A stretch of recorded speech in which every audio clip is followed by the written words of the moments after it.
There's weird stuff going on in this world, you know? And I don't just mean the stuff everybody knows about, like the government and the oil spills and the climate change and in addition to all of that, there's an awful lot of stuff that is, just, I don't know what the heck it means, but it's very weird.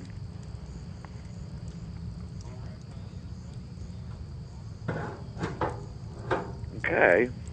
Hi there, welcome back. This is Connie Willis with High Strangeness. You know the number to call, 1-800-STRANGE, 1-800-STRANGE, and the website, highstrangeness.com. Check that periodically during the show because we will be posting up some pictures, and we'll also post up the link of the guests that we're speaking to. Today, I am so happy to announce that we have Nancy Talbott with us tonight. She is absolutely amazing. Anyone that knows her and has worked with her talks of her in-depth researching and also her passion that she has, as well as just being a fantastic person, which I'm hoping to meet her one day, and she can show me some of the things that we're going to talk about tonight. Crop circles. She's the head of the BLT research team. Nancy, how are you? I'm fine, but nowhere near as neat as you made me sound. Okay, we'll just take everything back that we said. But not everything, just some of it. Well, we were hoping to get an update on the crop circles and what's going on there. And, you are kind of known as the queen of crop circles. Have you heard that one yet? Actually, I probably have. I try to avoid these terms like expert and authority because when you're talking about the crop circle phenomenon, it is so complex that I don't think anybody knows enough yet, to make claims like those. And it's a lot to live up to when you got people saying that you're this and that and the other thing. Well, until I saw your work that you have done, basically, I kind of looked into all the other areas of all the weird stuff that goes on in this world that most people don't even have a clue about. And who knows all the weird stuff we don't even know about yet. But I never went very far into the crop circle world because what you would see on TV is, okay, here's one with some of these documentaries around here. And then, of course, the guys trying to fake that it's us and we make these and this is so fun. And you're thinking you guys are idiots. At least I think so. Because I want to know the real stuff. I want to know what's going on. And until I went to your site and until I heard about you from a few other people, I had no idea of the amount of scientific work that's actually been done. Oh, my goodness, exactly. Tell people the website so they can follow along with us. It's www.bltresearch.com, just like the sandwich, BLT. BLT, that's exactly how I remember it, by the way. And you can go to highstrangeness.com if you didn't get that. Don't worry about it. We have the link for you to go to. And you'll see everything that BLT has been working on. So, Nancy, what is the latest update? I think it has to do with the UK. Yeah, it's funny that you called because we just put up this report on some of the crop circles that occurred in England last summer. We, BLT, have not worked in England the last couple of years, partly because there are a lot of man-made events going on there, and it costs as much money to work on a man-made one as it does, on a real one. Partly because we have looked at hundreds of them from the UK back during the 1990s and the early 2000s, and there's no need to do exactly the same work, over and over and over again. Mm-hmm. You reach a certain point, and you've gathered enough data, and in our case, we've published it in the peer-reviewed literature. So at that point, you're looking for new things to do. Mm-hmm. And I've been spending a great deal of time in Holland around this young man who, as far as we know, is the only person in the world who knows exactly when they are occurring, the crop circles. He knows, he can feel it as they're occurring in his area. What is that about? I wish we knew. Nobody knows yet. But it seemed to me, that spending time with him and understanding better some of the things that go on around him might help us learn more about the circle phenomenon. But because we haven't been in England for a while, a very good field worker was made available to me last year. And I thought, what the heck? Let's see if the plant changes and that we had documented so thoroughly back in the 90s. I wondered, were they still happening? Would we still find these same things that we had found before? And so he went off, and all he did all summer long was collect plants. And I've just put this report out that is listed on the top of the homepage at BLT Research. And what it showed, there were several things that were astounding to me. First of all, the same physical changes, the visible physical changes. People have to realize that in scientific work, some of it, in this case, has to be done in the laboratory, all the germinations where we grow out the seeds. Of course, you can't do that in the field. The microscopic work you can't do in the field. But there are 4 very clear, visible signs, changes that occur in crop circle plants when the crop circle is not made mechanically. In other words, pranks with planks. Wait a minute, say that again. The pranks with planks. And are they doing that just to mess with you, or are they doing it just to waste people's time and just? You have to ask them. I don't get into why they're doing it. I just try to stay away from it as much as I can. You don't need to waste your time there. Okay. I got busy doing other stuff. Right. But at any rate, number one, we did find that a certain number of the circles that we were able to get to did in fact show these same changes that we have found in crop circle plants in the 17 or so different countries that we've worked in over a 12-year period. But more interestingly to me, this year in England, couple things happened that were new. One of them was that some of these formations that were appearing looked like pictures. I'm calling them pictorial because they looked like something that anybody would recognize. I mean, there was one that looked like a jellyfish. There was one that looked like a hummingbird. There was one that looked like a phoenix. There was another that looked like a dragonfly. This has never happened before. Yeah, before they were all symbols. They were and various shapes. arrangements of circles and lines. Okay. Occasionally there would be one that looked like something. Okay. I remember back in the late 80s, I think it was, or very early 90s, there was one that looked like an ant. Yes. There was another one back then that looked like a bee. Right. But this was very rare, and it has not occurred recently until 2009. And then there they were all over the place. And it just happens that our field worker did get to a couple of these, and I rather expected that the plants were going to show us that these were mechanically flattened, with a board or a plank. Well, lo and behold, that was not the case.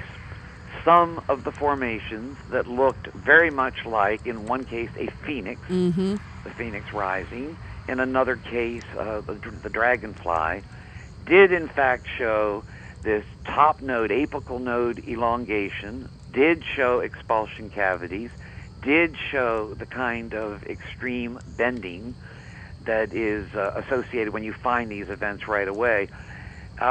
These are the physical signs that are clearly, they're right there. I mean, these occur right away. If, in fact, it is not mechanically produced, 10 minutes, 15 minutes after the thing is formed, you should be able to see some apical node lengthening, some evidence of expulsion cavities, although they don't happen in all of the genuine formations. You often will see, when several days or a week or 2 weeks or 3 have elapsed, that the seed heads are not growing normally in the circle plants. They're dehydrated, they're smaller. Sometimes there are no seeds in them at all when the circles happen very early. The microwave component seems to completely stop altogether the ability of those seeds to grow, and therefore it makes the plant sterile, you see. Now, I was amazed. I mean, I have absolutely no control. The field worker was told to certain basic parameters, and they're on the rest. He was on his own. I didn't choose the formations he was to sample. He did sort of by instinct or just where he happened to get to. And when we looked at some of these, the plants that he had sampled, as you'll see, we cut them up so that you can see the top nodes and compare them to the controls. Yes. Same thing with the second nodes and the third. The nodes clearly showed us these changes that we've been documenting for years. And those two changes, in three actually, the seed head size, the apical node elongation, and the expulsion cavities, the holes blown out farther down the stem, are all related to exposure of those plants to a very brief but very intense burst of microwave radiation. Or, if not microwave radiation, then something that heats just exactly like microwaves. What happens is that as the plants are growing, there's a lot of moisture inside the plant stem. And just like a microwave oven, the microwaves are drawn to the moisture. The moisture in the plants is collected at the nodes. That's where the majority of it is. I'm getting very heavy static here. Yeah, me too here. Are you hearing it? You hear that, Chris? I can't hear you at all now. Oh, hold on here. There, it just stopped. Oh, wow. Did you hear that? Yeah, somebody trying to shut you up. I'm serious. We're like, what? That hasn't happened. Weird things happen on this phone. You got that Anyhow, right. so we're back to the nodes and the microwave. And it's kind of like when you put popcorn in the microwave. Exactly. Well, think of a potato or an egg. Okay. What happens? The microwaves go to the moisture inside the potato. That's how it gets cooked. If the potato stays in there too long, or the microwaves are cranked too much, they're too high, what happens? The potato explodes. Yes. Well, in the crop circle plants, it's the same basic idea. The microwave exposure is intense, but very brief, nanosecond brief. It heats the moisture up at these nodes. Now, the top node on the plant is the youngest, and it is the most elastic. As that moisture turns to steam, it stretches the nodes and seeps out. And when it's gone, it leaves these elongated nodes. Farther down the plant stems, the fibers are much tougher. They're not elastic. They will not stretch. And so what happens there is that as the steam builds up in those lower nodes, if it builds up enough, it blows a hole out, just like it would if you put a potato in a microwave oven and cranked it up too high. In addition, the microwaves, because they're, again, affecting the moisture content, dehydrate the seed heads themselves. And when this occurs early in the growth stage, if crop circles are occurring in June, when the plants are just getting going, it can make it so that those seeds never develop. And the plant will be effectively sterilized. Interestingly, in more mature crop, if the circle happens, let's say, in mid to late July or August, when the seeds are fully formed, you can again see that the seeds will be dehydrated. They will weigh less when you do the weighing, but those seeds often grow at up to 5 times the rate of normal. They do so without water or sunlight for long periods of time, and they produce greater yield. Oh. Now, that particular change is not related to the microwave component of this energy system. It's related to these electrical pulses. We were able to replicate that particular effect, and we built a piece of machinery that simply it delivers electrical pulses in a very specific manner to perfectly normal seed. And it took a while to figure out the intensity level, the hertz of the pulse, and also the length of time, how long you had to leave the seeds in, for us to figure out how to do it in many different kinds of plants. Wow. But we were able eventually to produce exactly the same result with the use of this machine. Excellent. In corn, in wheat, in carrots, in cotton, in tomatoes, in a number of different plants. And all that we were doing was exposing the seeds, the perfectly normal seeds of those plants, to these ion avalanches, these electrical pulses. It's one of the ways that we know that one of the energies involved in creating crop circles are these electrical pulses, because we find the same effect in the crop circle seeds. Right. One quick question here. I'm looking right now at the mushroom. And everybody else, please go to the site, BLT Or you can just go to highstrangeness.com and we will send you the link. We've got the link set up there for you. Or if they're on the BLT website, it's right at the top of the homepage. There's a button revolving around that says New 2009 UK report. Click on that and it opens the whole report. Right. Then go down to the mushroom. And just, from what you're saying right now, I'm looking at the mushroom. If it was like a year later and then it's all mowed back down again. Let's just say it's mowed down. What would I see? Well, it'll be harvested at the end of the season, of course. What would I see, though?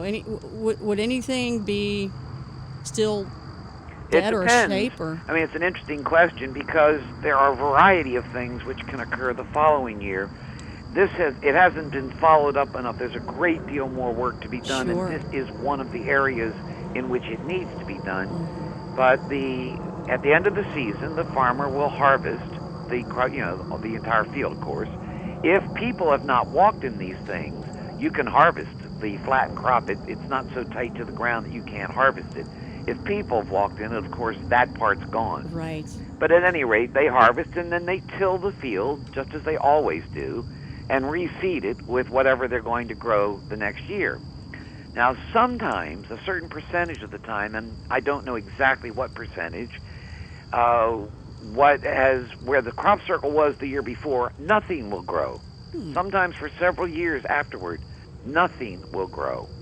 In other cases, what grows is the new crop, which has been planted, will grow, but it will grow either taller than the rest of the field or not as tall as the rest of the field, clearly indicating that there's some sort of residual effect on something in the soil. And it's because consistent. it's affecting the growth of a new crop, you see. And it's consistent to the shape, the design. Correct. I mean, exactly what is going on there. We did a little bit of work in that area, and we found in a couple of soybean formations here in the U.S. that what had happened was that the root development in the soybeans, and this is the second year, the roots were showing a 50% increase, if I remember correctly, in the number of root nodules. That should then produce a 50% increase in the seed pods, the numbers of seed pods. What in fact happened was we got this 50% increase in the root nodules, but a concurrent 50% reduction in the number of seed heads. Now, that's something that needs to be studied.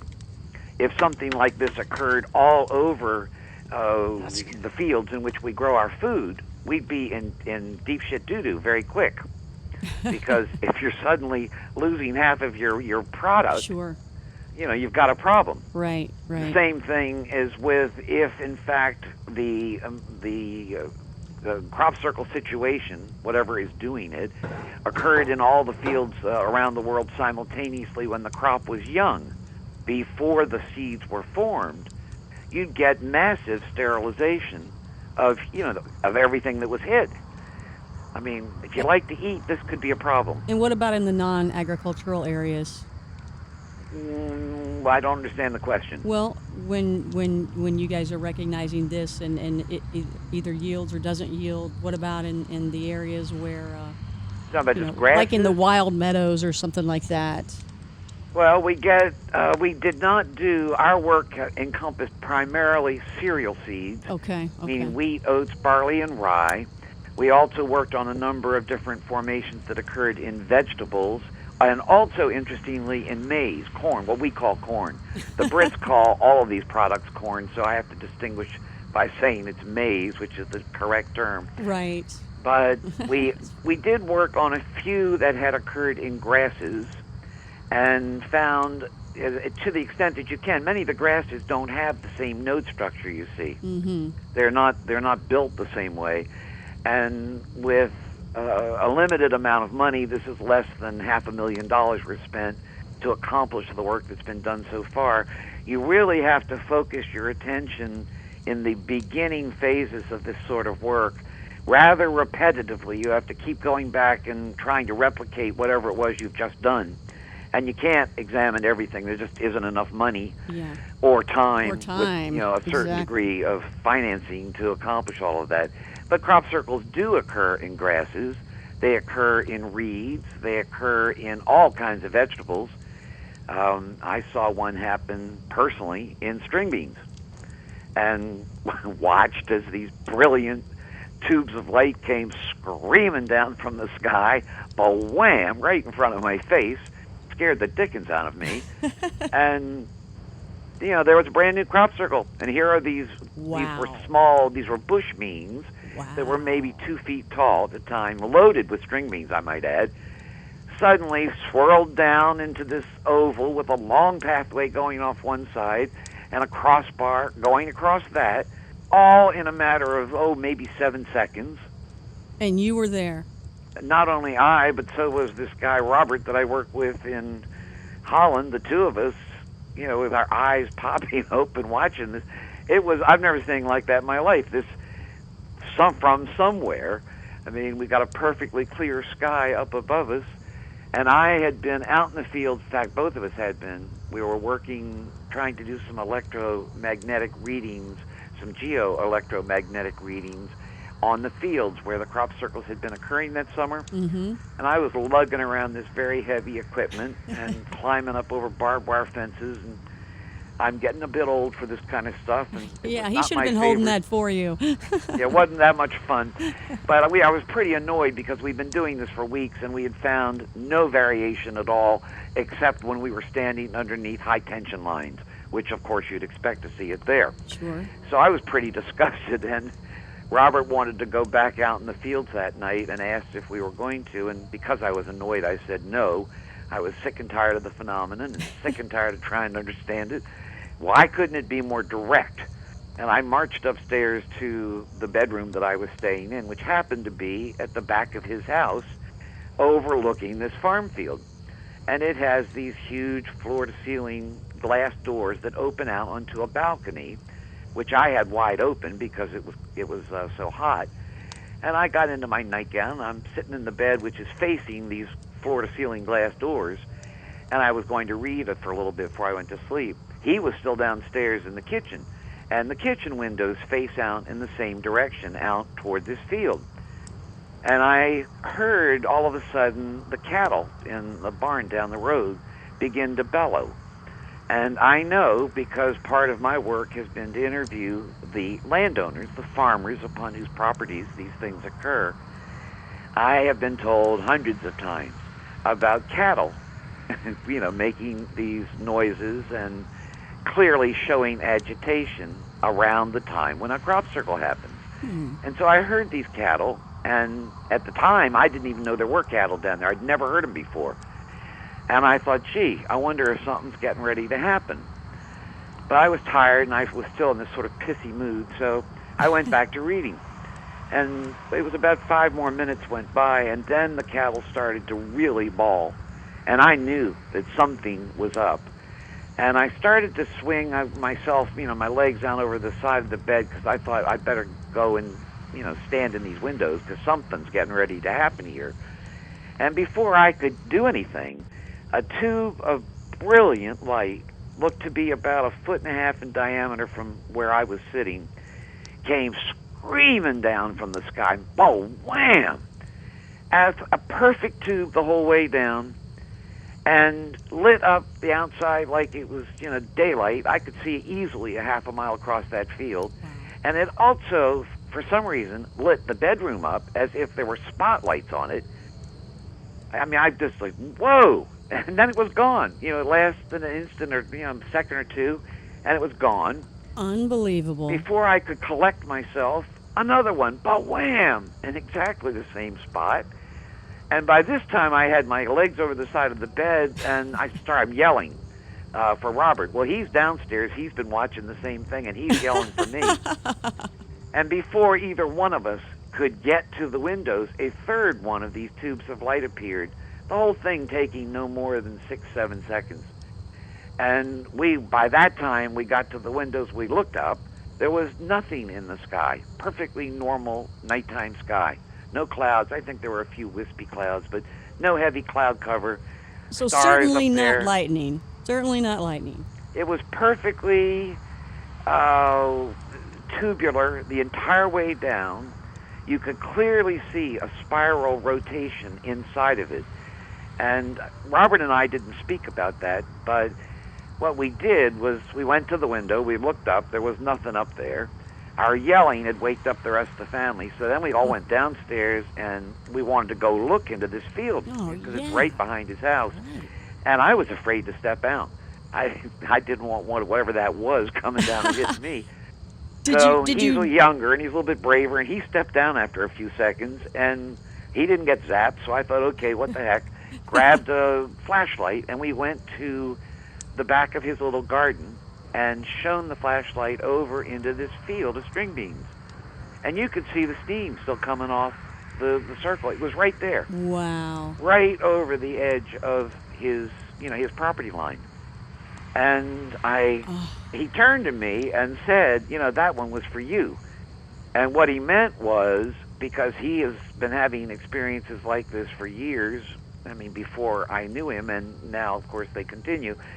But it was because I had gone upstairs and said, why in the hell can't they be more direct? Be very careful what you ask for. Well, that's what I was going to say, is though it hurt you. That's what it felt like. Now, that's a very romantic sort of approach. But I don't know if that was romantic. It scared you to death. Around the crop circles as long as I have, mm-hmm. and I know the people who are seriously involved and have been doing good work in the fields for 20 years now. And every one of us has had at least an experience, one, that mirrors that one I've just told you. Something that looked as if there was, in fact, something listening, that something heard whatever the person had just said. I know a pilot, who happened to remark when flying over a field in which there was nothing, what a perfect place that would be. He's saying this to himself, for a crop circle, and the next day he's flying over the same field and there one sits. Wow. I know of people, one of my field workers in England years ago, there was a formation that was all made up of squares and rectangles, and from looking at it on the Crop Circle Connector, this website in England that lists all the English circles, I saw it and I thought, well, it's got to be man-made. This one does not look like the real McCoy at all. But I asked the field worker to go in and check it anyhow, because if you're going to be scientific about it, you check them all. Right. So he went in, and it absolutely amazed me when he called back the next day to tell me that there were elongated apical nodes everywhere and expulsion cavities throughout the whole thing, not only in the downed crop, but in the standing crop. Whoa. Inside the formation. Mm-hmm. Well, I had thought I could not get over. I had no money, and so I asked him to please, whatever else in his life he did, to get some samples and some controls, because I just couldn't believe it. Then it turned out quite by accident that someone made a donation to BLT that made it possible for me to get on an airplane and get over there. Excellent. No coincidences. Well, it's what happened. So I went and gathered up a bunch of people, and we went back to this field that this kid had already sampled a little bit. I had only 3 days, and it was a huge formation. It took us all day long for 2.5 of those days, working until about 10:30 at night. We took hundreds and hundreds and hundreds of plant samples and also soil samples, as well as controls all over this field. And when we were done, I had to get on a plane to come back home, but I think it was $50 left over. And I gave that money to this kid who had done the original work. We had never even bothered to ask him where he had taken those original samples, because I had decided how we were going to do it when I got there. Well, he took a flight the next morning to go up and just take pictures of crop circles from the air. It's something they do over there all the time. And he said that at the end of this flight, they were flying back over this field that he and I and the rest of these people had just left at 10:30 the night before. We know exactly what was in that field at 10:30 the night before. And he said he almost fell out of the airplane. These things are the bottoms, you can see right through them, Mm-hmm. He said he looked down, and at every single location where he had taken the original samples and the original controls, there were about 8 of each, there was now a new circle. Now, nobody on the face of the earth, other than himself, knew where he had taken those original samples and the original controls. And yet there, he's on the plane at 8:30 in the morning the next morning. Between 10:30 and 8:30 the next morning, something created a circle marking every single one of his sampling locations. Wow. It's as though it's communicating back to say, I'm right here with you. I'm right here with That's you. kind of the message. I mean, at first I refused to believe that. For many, many years I resisted every impulse to lean in that direction. But I honestly can't anymore say that I can't rule that out anymore. Well, There have been just too many things that indicate that a consciousness of some kind, or somebody with really good listening devices and some very unusual skills, is in fact listening. right. Well, who do you think that is? I don't have a clue. No I don't know theories, no anything thoughts. about, the military or the government or any of that nonsense, and what they can and can't do, I don't know. But to be able to pinpoint 16 precise sampling locations in a huge field in which there are now dozens of other samplings, because I've been in there for 3 days, to pick only the 16 that this one kid did all by himself a week prior, I mean, that's, I don't think so. So you actually, though, I've heard theories of people, it's something underneath the ground Well, there may be a component in the ground. A lot of these people base those ideas on something called ley lines. Right. Ley lines are something which science has nothing to say about it. They've never studied ley lines. Nobody really knows what a ley line might be. But we do know, because we did a lot of ground electrode measurements, that southern England lies over a chalk aquifer, right? Mm-hmm. Chalk is the most porous rock. As the spring rain percolates down through the chalk, the electrons are stripped off. And the lower the water table, the greater the number of these electrons that are being stripped off. What happens is that over the summer, as the water table drops, because it does, the ground electrical charge goes up ever so slightly. And we measured this several years over there, over and over and over again, all summer long. Well, not only does the ground electrical charge go up, the numbers of cropcircles increase. Oh, And if, in fact, this is an atmospheric plasma system of some kind, whether completely spontaneously, generated by nature, or whether generated by something else, it's highly likely that it could be attracted to an area where the ground electrical charge was greater than some other area. And so this underground aquifer business may definitely play a role. Again, no formal very little scientific work along those lines has been done. But what has been done does indicate that the ground electrical charge changes, and that could function as an attractor to whatever this energy system is. Well, what is it that is like a pen? It's like somebody's just drawing a little piece of art, What is that? I mean, it seems like you might have seen what that is with the beams of light coming from up in the sky. Run that by me one more time. When you look down, when you're looking at the circles, the crop circles, whatever design they are. From a plane now you're talking about. Yeah.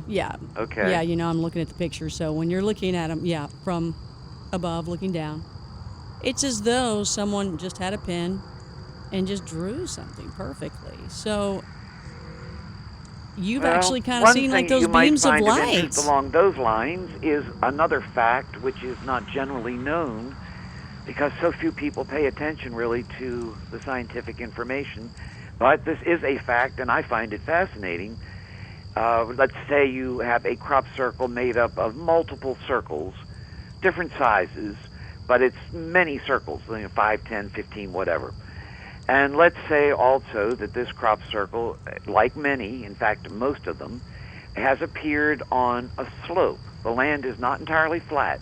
It is either undulating or it is a slope. Okay.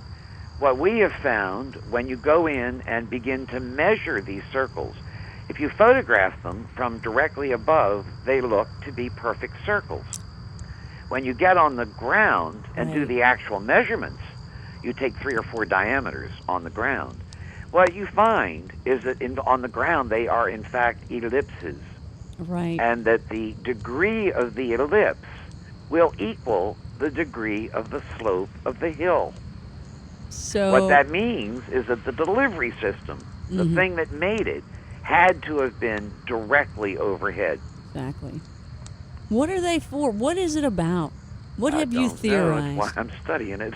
What? Any thoughts? Anything you can determine? I think that whenever you have a phenomenon which has a physical effect in our world, in our reality, that part of reality that we understand, when there is a new physical effect occurring, that you're probably out of your mind to not be paying some attention. And in a case where as with the crop circles, we already know that this energetic system, wherever it's coming from, is capable of sterilizing plants that we rely on for food. It's also capable of energizing the reproductive capacity of the food we eat.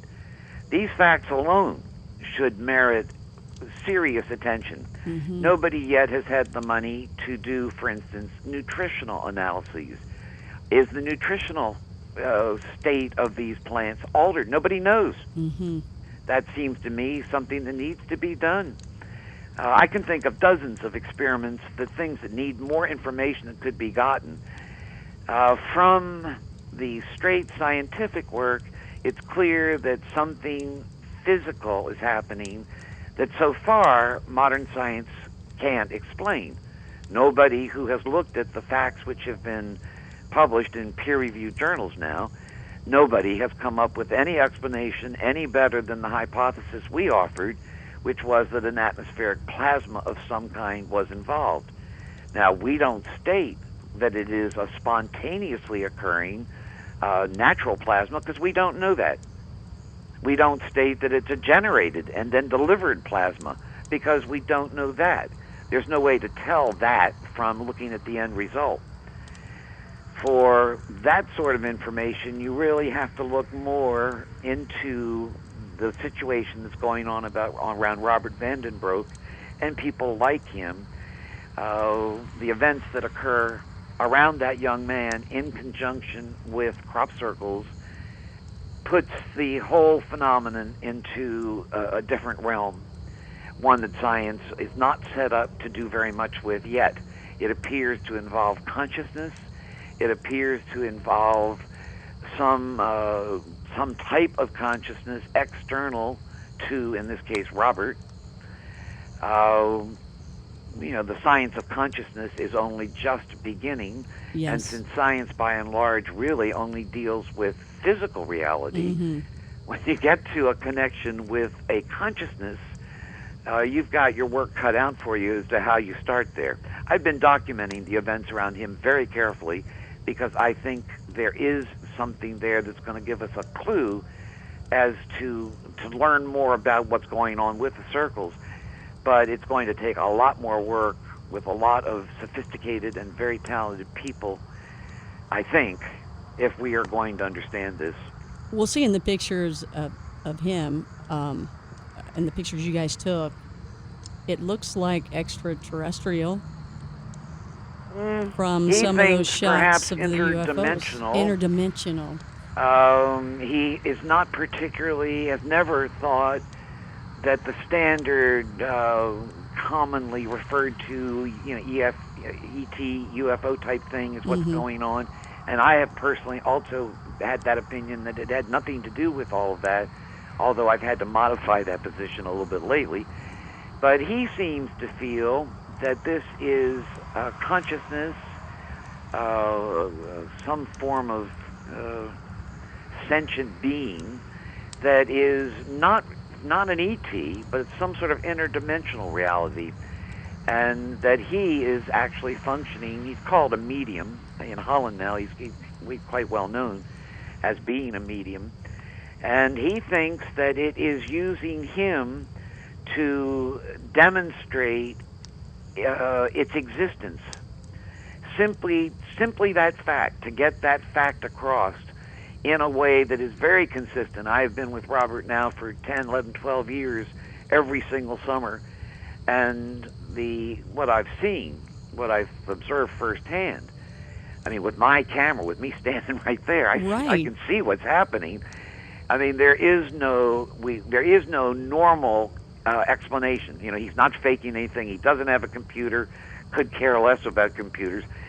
Something is happening that we don't understand, and it appears to be related to the circle phenomenon also. The circles are part of it.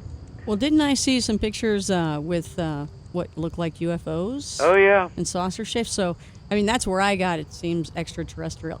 I have last year, last couple of years, has been a lot of the photos that have occurred happen to have been of things that look like UFOs. Mm-hmm. And I asked him about that because he's been so sure that the general UFO concept really had nothing to do with crop circles. And I'm asking, well, then why in the world are we getting these pictures of what look like UFOs? Right.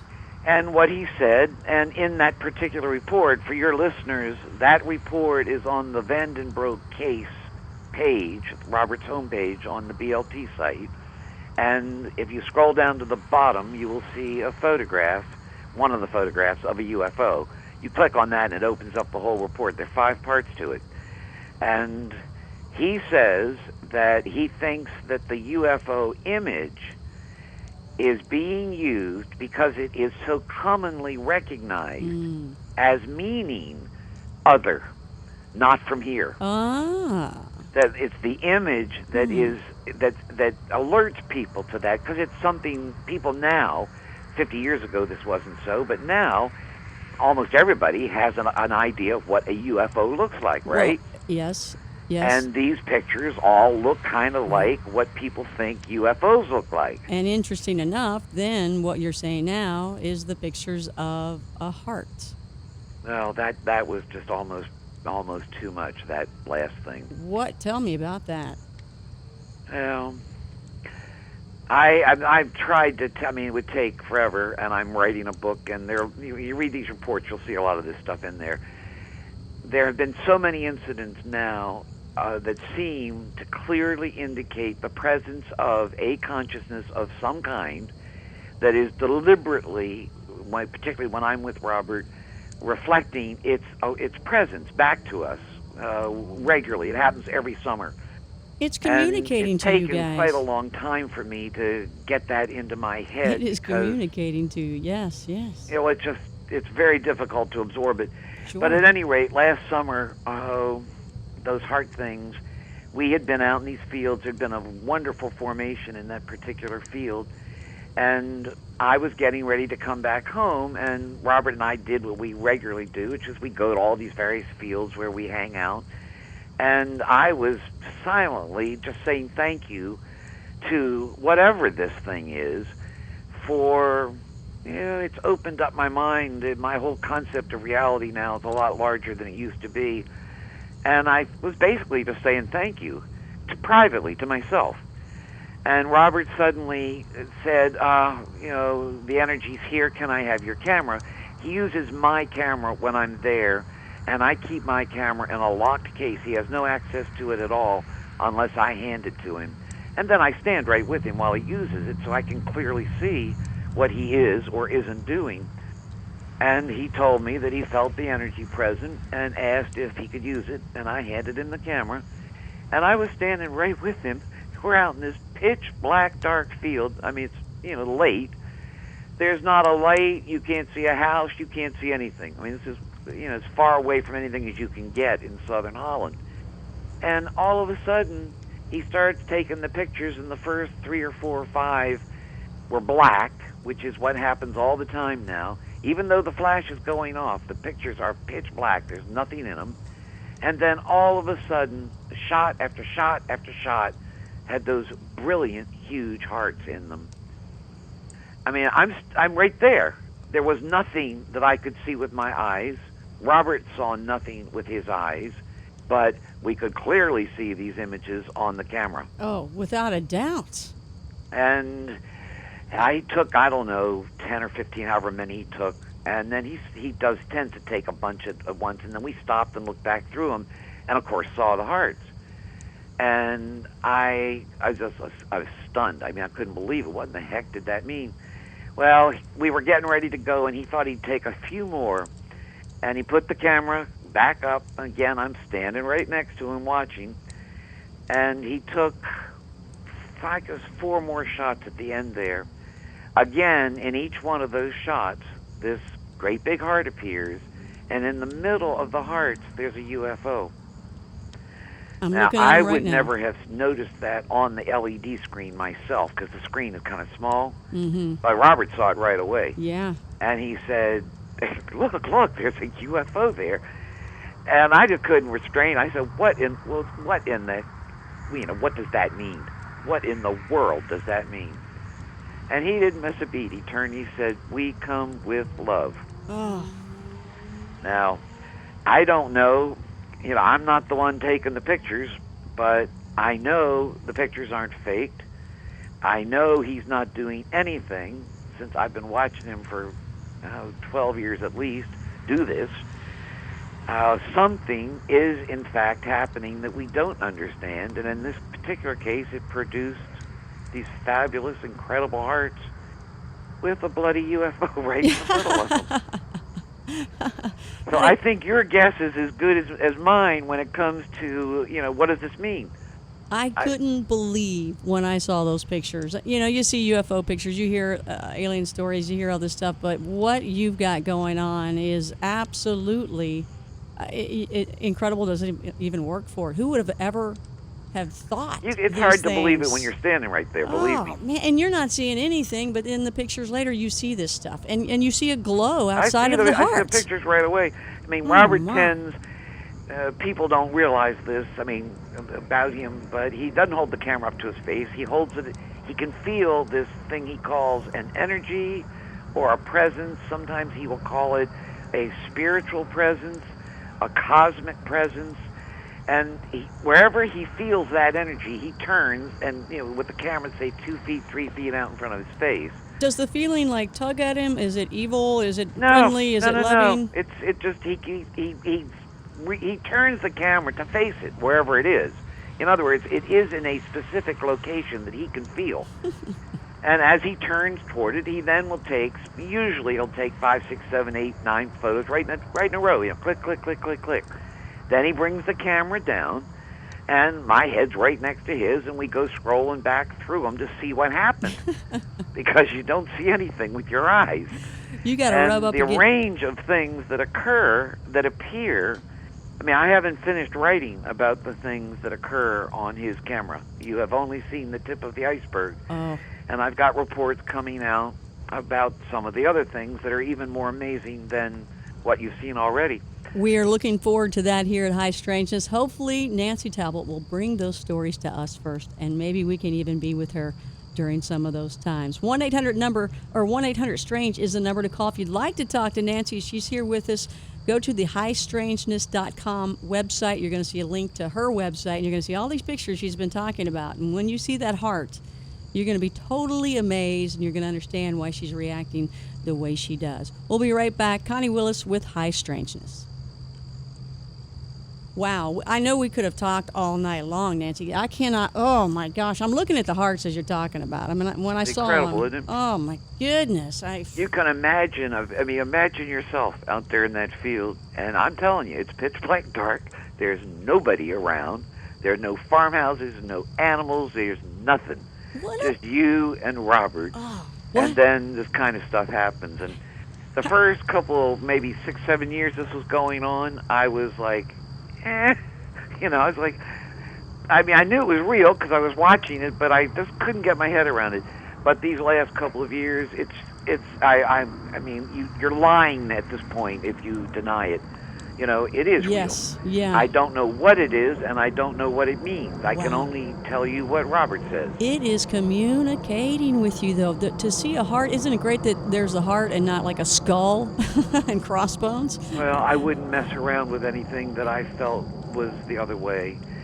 Robert and I have both come to the conclusion that there are perhaps, in fact, I think most likely, Connie, there are multiple interdimensional consciousnesses, or perhaps extraterrestrial consciousnesses, or whatever. Yeah. There isn't just one. I think Yeah. there are many. I think you're right. And one particular type, which is of a very positive bent toward mankind, is what is involved with Robert. This is also one of the reasons why I decided to disengage with the other case. Yes, I can totally understand that one. I have to. That particular case struck me as representing, quite likely, a very different type of consciousness or entity or being, Yes. one I did not want to associate with. Yeah.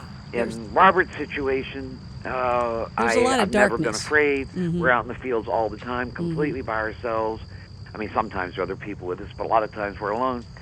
And I know I'm okay. I wouldn't go otherwise. I'm not an idiot. I'm not going to put myself out where I'm going to get hurt or killed or mauled or maimed or whatever, Oh, I can understand it. It is a little dark on the stand side, but this seems like a lot of light and wonderful feelings, and I just couldn't imagine how you felt if you out read there. all of the stuff I've written so far about him, I mean, I say very clearly, as best I can, exactly what Robert tells me. He speaks Dutch, so you got to understand.